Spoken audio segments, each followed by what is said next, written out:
October 20 supreme court Chandrababu Naidu skill case విషయంలో quash petition అంటే కొట్టేయండి నాపై నమోదైన ఎఫ్ఐఆర్.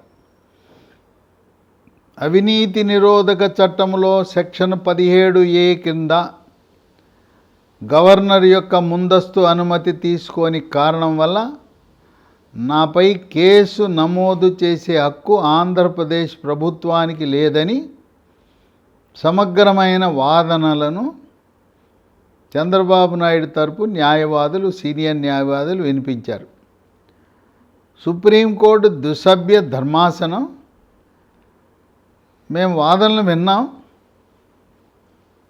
తీర్పుని అక్టోబర్ 20న మేము వెలువరిస్తాము అని చెప్పారు. అందరూ ఆసక్తిగా చూస్తూ వచ్చారు. అయితే అక్టోబర్ 20 నాడు ధర్మాసనం ఏముందంటే మేము ఈరోజు కాదు, ఇంకా కొంత సమయం కావాలి, మేము లోతైన అధ్యయనం చేస్తున్నాం, వాదనలను ప్రతివాదనలను వీరు సమర్పించిన జడ్జిమెంట్లను అధ్యయనం చేస్తున్నాం, నవంబర్ 8న మేము మా తీర్పు వివరిస్తాం, ఈ సెక్షన్ 17A కింద చంద్రబాబు నాయుడుపై పెట్టిన ఎఫ్ఐఆర్ చెల్లుతుందా లేదా అనేది. అంటే నవంబర్ 8 వరకు చంద్రబాబు నాయుడు రాజమండ్రి సెంట్రల్ జైల్లో ఉండవలసిందే. ఆయన సెప్టెంబరు 9న అరెస్ట్ అయ్యాడు, 10న జైలుకి వెళ్ళాడు.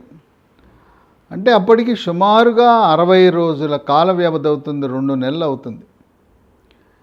ఇంకో కేసు కూడా సుప్రీంకోర్టులో ఇదే ద్విసభ్య ధర్మాసనం దగ్గర వచ్చింది. అదేంటంటే ఫైబర్ నెట్ కేసులో పీటీ వారెంట్ని జారీ చేశారు ఏపీసీఐడి. పీటీ వారెంట్ అనగా ప్రిజనర్ ఇన్ ట్రాన్సిట్. ఎవరైనా నిందితుడు ఇంట్లో ఉంటే అరెస్ట్ వారెంట్ అంటారు, నిందితుడు అప్పటికే జైల్లో ఉంటే పీటీ వారెంట్ అంటారు. ఇది సిఐడి వ్యూహం ఏంటంటే ఒకవేళ స్కిల్ కేసులో చంద్రబాబు నాయుడుకు ఊరట కలిగి బెయిల్ లభిస్తే వెంటనే ఈ ఫైబర్ నెట్ కేసులో అరెస్ట్ చేయాలి, ఆ కేసు కింద మరికొన్ని రోజులు జైల్లో ఉంచాలనే వ్యూహం. చంద్రబాబు నాయుడు తరపు న్యాయవాదులు ఆంధ్రప్రదేశ్ హైకోర్టులో ముందస్తు బెయిల్ కోసం దరఖాస్తు పెట్టారు. వాదోపవాదాలు విన్న ఆంధ్రప్రదేశ్ హైకోర్టు ఫైబర్ నెట్ కేసులో చంద్రబాబు నాయుడికి మేము ముందస్తు బెయిల్ ఇవ్వము అని తిరస్కరించారు. తిరస్కరణకు గురైన ఫైబర్ నెట్ కేసుని స్పెషల్ లీవ్ పిటిషన్ ద్వారా సుప్రీంకోర్టుకు వచ్చారు చంద్రబాబు న్యాయవాదులు. వాదోపవాదాలు వినిపిస్తూనే ఉన్నారు, ఇంకా పూర్తి కాల. ఆ కేసును కూడా అక్టోబర్ 20న ఈ ఫైబర్ నెట్ కేసులో ముందస్తు బెయిలు అనే అంశాన్ని వాదోపవాదాలు విన్న తర్వాత దీన్ని కూడా నవంబర్ 9వ తారీఖుకి వాయిదా వేశారు. నవంబర్ 8నేమో స్కిల్ కేసులో చంద్రబాబు నాయుడిని గవర్నర్ యొక్క ముందస్తు అనుమతి లేకుండా ఎఫ్ఐఆర్ బుక్ చేయించా లేదా అనే దాని మీద తీర్పు వస్తే మేము 9 మళ్ళీ దీన్ని వాయిదా వేశారు నవంబర్ 9కి. అయితే ఒక ఊరట లభించింది చంద్రబాబు నాయుడికి. నవంబర్ 9 వరకు ఈ ఫైబర్ నెట్ కేసులో ఆయన అరెస్టు చేయవద్దు, మీరు పీటీ వారెంట్ ఇచ్చారు, యథాతథ స్థితి కొనసాగించండి అన్నారు. ఆయన ఒక కేసులో రాజమండ్రి జైల్లో ఉన్నాడు, ఆ రెండవ కేసు వ్యవహారం సుప్రీంకోర్టులో ఉంది కనుక ఒకవేళ నవంబర్ 8న సుప్రీంకోర్టు మీరు మోపిన నేరం గవర్నర్ అనుమతి లేని కారణం వల్ల అసలు కేసు మొత్తం కొట్టేయటం అంటే క్వాష్ చేస్తున్నామని చెబితే వెంటనే విడుదలవుతాడు. విడుదలైనా కూడా తక్షణం ఫైబర్ నెట్ కేసులు అరెస్టు చేయకుండా సుప్రీంకోర్టు మధ్యంతర ఉత్తర్వులు ఏపీసీఐడికి జారీ చేసింది. కనుక ఆ కేసు తేలే వరకు సుప్రీంకోర్టులో ఫైబర్ నెట్ విషయంలో ముందస్తు బెయిలు, యాంటిసిపేటరీ బెయిల్ వ్యవహారము తేలే వరకు చంద్రబాబు నాయుడిని ఏపీసీఐడి అరెస్టు చేయజాలదు. ఏదేమైనా సుప్రీంకోర్టులు, అన్ని కోర్టులు అక్టోబర్ 30 వరకు సెలవులు, 20 నుంచి అక్టోబర్ 30 వరకు 10 రోజులు సెలవులు అయిన తర్వాత కూడా 8, 9 నవంబర్ దాకా వాయిదా వేయటం అనేది ఒకంత చంద్రబాబు నాయుడు కుటుంబ సభ్యులకు, తెలుగుదేశం న్యాయవాదులకు, తెలుగుదేశం పార్టీ శ్రేణులకు, నాయకులకు వాళ్ళని నిరుత్సాహపరిచి, పోనీ దసరా సెలవులు అయినాకైనా వాయిదా వేసి తీర్పు చెప్పుంటే బాగుండేదేమో అని వాళ్ళు ఊహించారు. ఎవరైతే అక్టోబర్ 20న చంద్రబాబు నాయుడికి అనుకూలంగా తీర్పు వస్తుందని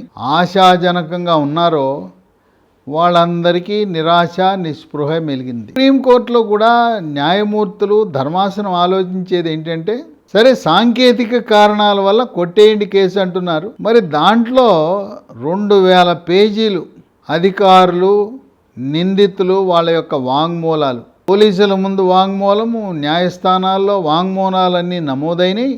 ఒక దర్యాప్తు, బాధ్యత గల దర్యాప్తు సంస్థ ఏపీసీఐడి ఎంత సమాచారం పెడితే సాంకేతిక కారణం చెప్పి అసలు ఇది ఎఫ్ఐఆర్ఏ తప్పు అని చెప్పడం ఎంతవరకు సమంజసమనే ఆలోచన సుప్రీంకోర్టులో జరుగుతూ ఉంది. అంతేకాదు, ఇప్పుడు చంద్రబాబు నాయుడు విషయమే కాదు, కొంతమంది ఆ అధికారుల దగ్గర వాంగ్మూలం నమోదు చేశారు. మరి అధికారులని వాంగ్మూలం నమోదు చేసేటప్పుడు వాళ్ళ యొక్క శాఖాధిపతుల అనుమతి పొందలేదు. ఈ విషయం కూడా సుప్రీంకోర్టులో చర్చకు వచ్చింది. ఏదేమైనా చంద్రబాబు నాయుడు విషయంలో ఇచ్చే తీర్పు భారతదేశ చరిత్రలోనూ, సుప్రీంకోర్టు చరిత్రలోనూ, న్యాయ చరిత్రలోనూ భవిష్యత్తు తరాలకు తీర్పు అనేది ల్యాండ్ మార్క్ జడ్జిమెంట్ అంటారు. అంటే నభూతో నభవిష్యత్తు, భవిష్యత్తులో కూడా చంద్రబాబు నాయుడు కేసుని ఉటంకించే అవకాశం ఉంది. కనుక రాజ్యాంగ మౌలిక సూత్రాలను, చట్టాన్ని క్షుణ్ణంగా పరిశీలించి, గతంలో ఎస్ఆర్ బొమ్మాయి అన్నారు. ఎస్ఆర్ బొమ్మాయి కర్ణాటక ముఖ్యమంత్రిగా ఉన్నారు. ఆయన కేసుని ఈ రోజు కూడా కింది కోర్టుల్లోనూ, హైకోర్టులోనూ, సుప్రీంకోర్టులోనూ ఎస్ఆర్ బొమ్మాయి కేసు అంటారు. అందువల్ల ద్విసభ్య ధర్మాసనం మనం ఇవ్వబోయే తీర్పు భావి తరాలను దృష్టిలో పెట్టుకుని, ఏదో ప్రస్తుతం ఈ తరానికే కాకుండా న్యాయ వ్యవస్థలో ఒక శాశ్వతంగా మిగిలిపోయే ప్రామాణికమైన తీర్పు. దీన్ని వివిధ జర్నల్లో కూడా ముద్రిస్తారు.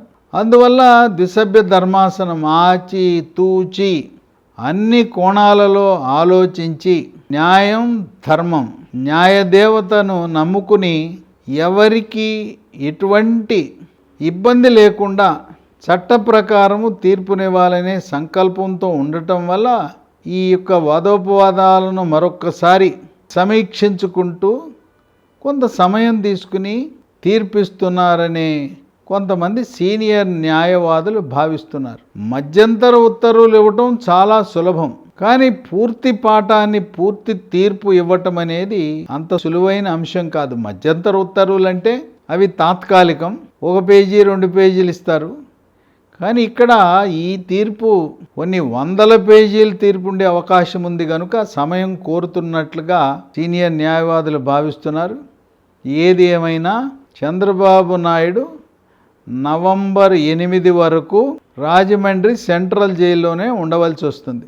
ఎప్పుడైతే ఏసీబీ కోర్టు మహిళా న్యాయమూర్తి చంద్రబాబు నాయుడికి జైల్లోనే ఏసీ పెట్టమని చెప్పగానే అప్పటి నుంచి కూడా ఆయన ఆరోగ్య పరిస్థితి కుదుటపడింది. చంద్రబాబు నాయుడు గురించి, ఆయన ఆరోగ్య పరిస్థితిని గురించి ఎవ్వరు ఆందోళన చెందవలసిన అవసరం ఏమాత్రం లేదు. ఏసీబీ కోర్టు న్యాయమూర్తి మీ చంద్రబాబు నాయుడు యొక్క వ్యక్తిగత డాక్టర్ని తెచ్చుకోండి, ఆయనతో టెస్టులు చేయించుకోండి, ఆయన సలహా పాటించండి, ఆయన చెప్పిన మందులు వాడండి, మాకు ఎటువంటి అభ్యంతరం లేదు అని చెప్పి న్యాయస్థానం కూడా చెప్పిన ధర్మిలా చంద్రబాబు నాయుడు గురించి ఎవ్వరు కూడా ఆయన ఆరోగ్య పరిస్థితి గురించి తప్పుడు సమాచారం ప్రచారం చేయటం సమంజసము కాదు. సోషల్ మీడియా కానీ, ఎలక్ట్రానిక్ మీడియా కానీ, పత్రికలు కానీ సంయమనం పాటించవలసిన అవసరం ఉన్నది. ఆయన ఆరోగ్య పరిస్థితి చాలా నిలకడగా ఉన్నది, ఎటువంటి ఇబ్బంది లేదు. ఇక భద్రత గురించి రాష్ట్ర ప్రభుత్వము, రాష్ట్ర పోలీస్ శాఖ, నిఘా వర్గాలు పకడ్బందీగా పనిచేస్తున్నాయి. కనుక ఆయన యొక్క ఆరోగ్య పరిస్థితి దృష్ట్యా ఆయన్ని ఆ కోణంలో హాస్పిటల్కు తరలించడం అనేది సాధ్యపడదు అని చెప్పి ఏసీబీ కోర్టు న్యాయమూర్తి ఆమె అభిప్రాయపడటం జరిగింది. అయినా ఈ బరువు తగ్గాడు అనే ప్రచారానికి కూడా ఫుల్ స్టాప్ పడింది. చంద్రబాబు నాయుడు యొక్క ఆరోగ్య పరిస్థితి నిలకడగా ఉన్నది. ఆయన వ్యక్తిగత డాక్టర్లు ఎప్పటికప్పుడు ఆయన్ని పరీక్షిస్తూ ఆయన్ని కంటికి రెప్పలా కాపాడుతున్నారు. తెలుగుదేశం నాయకులు, శ్రేణులు, కార్యకర్తలు, కుటుంబ సభ్యులు ఎవ్వరూ కూడా ఆందోళన చెందవలసిన అవసరం ఏమాత్రం లేదు.